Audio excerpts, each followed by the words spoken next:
Donc moi, on va dire que j'étais un sale gosse, un enfant perturbateur et insolent parce que je comprenais pas tout simplement. J'avais un problème de compréhension sur mais pourquoi les gens se comportent comme ça, mais pourquoi on me demande de me comporter comme ça, mais pourquoi on me demande d'avoir peur, pourquoi on me demande de ne pas être confiante, pourquoi on me demande d'être méfiante, pourquoi on me demande de pas faire confiance, pourquoi on me demande d'être prudente, Je comprenais pas tout ça.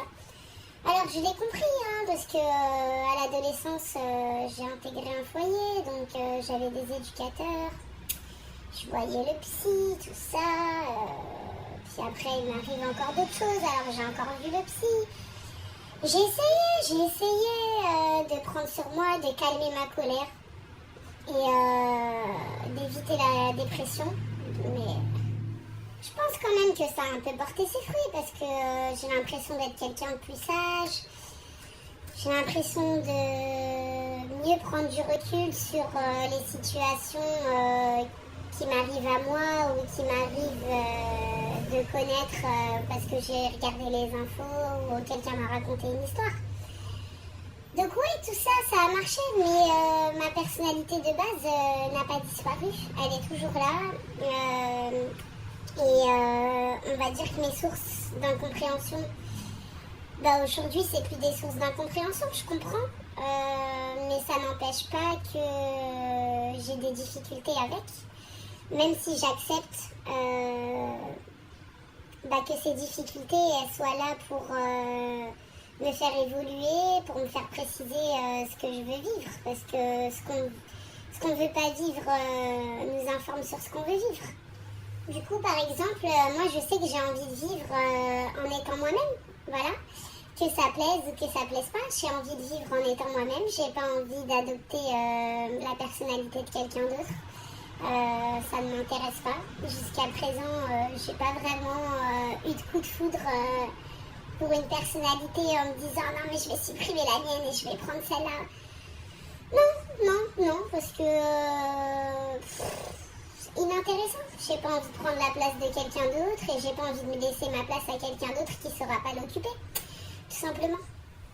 J'ai envie d'exprimer mes vérités, mes valeurs. J'ai pas envie d'exprimer celles des autres que je cautionne pas en plus. Parce que le monde dans lequel on vit, par exemple, il est vachement axé sur la peur. Et moi, j'ai pas envie d'être un véhicule de la peur. J'ai pas envie de dire aux gens vivez à partir de la peur, c'est ce qui va vous sauver, c'est ce qui va faire que vous allez vivre une vie heureuse. Moi, perso, je trouve que c'est pas compatible.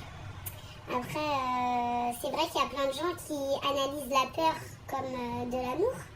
Voilà. Ah non, mais j'ai trop peur qu'il lui arrive quelque chose, c'est de l'amour. Ouais, malgré que j'ai souvent tendance à me sentir lourde, j'adore me sentir légère. Je trouve qu'il n'y a pas mieux de marcher comme ça en étant détendu, en n'ayant pas honte de qui on est. Voilà, quitte à pousser la chansonnette même dans la rue. Moi, j'ai une voix de merde, mais souvent je le fais. Et avant, j'en étais pas capable. Avant, j'examinais toujours mon image. J'avais peur de renvoyer une image comme ci ou comme ça et machin. Alors du coup, je m'accordais le droit de montrer qui je suis vraiment uniquement quand je suis dans un cercle d'amis avec des gens en qui j'ai confiance et machin. Tout ça là, j'ai dépassé, parce que ça pour moi, c'est pas ça la liberté. Ça pour moi, c'est se poser des limites, s'emprisonner, s'enfermer dans quelque chose qui représente peut-être quoi 5 ou 10% de ce qu'on est vraiment.